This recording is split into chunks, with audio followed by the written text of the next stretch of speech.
നമ്മുടെ സംസാരത്തിലുള്ള ചില അശ്രദ്ധകൾ കാരണം പലപ്പോഴും നമ്മൾ മറ്റുള്ളവർക്ക് മുന്നിൽ വില കുറഞ്ഞു പോകാറുണ്ട്.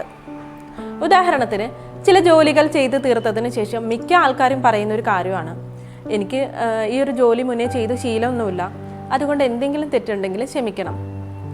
നിങ്ങളൊന്ന് ആലോചിച്ച് നോക്കേ, ശരിക്കും ഈ ഒരു വാക്കിന് അവിടെ എന്താണ് പ്രസക്തി? ഇത് കേൾക്കുന്നവർക്ക് നമ്മുടെ കഴിവുകളേക്കാൾ കൂടുതൽ കുറവുകളിലേക്കാണ് ശ്രദ്ധ പോകുന്നത്.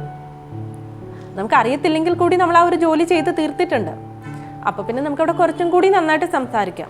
ഇങ്ങനെ, ഞാൻ എൻ്റെ ജോലി ചെയ്ത് തീർത്തിട്ടുണ്ട്, നോക്കൂ, എന്തെങ്കിലും മാറ്റം വരുത്തണം എന്നുണ്ടെങ്കിൽ നമുക്കത് ചെയ്യാം. ഇത് കേൾക്കുന്നവർക്ക് അവിടെ ഒരു ഉറച്ച ആത്മവിശ്വാസമാണ് ഫീൽ ചെയ്യുന്നത്. നമ്മളെ എങ്ങനെയാണോ നമ്മൾ കാണുന്നത്, അതുപോലെ തന്നെയാണ് ലോകവും നമ്മളെ കാണുന്നത്. അതിനാൽ നമ്മളിൽ നിന്നും പുറത്തേക്ക് പോകുന്ന ഓരോ വാക്കുകളും ശ്രദ്ധിക്കുക. ചെറിയൊരു മാറ്റം മതി, അവിടെ വലിയ വ്യത്യാസമാണ് സൃഷ്ടിക്കുന്നത്.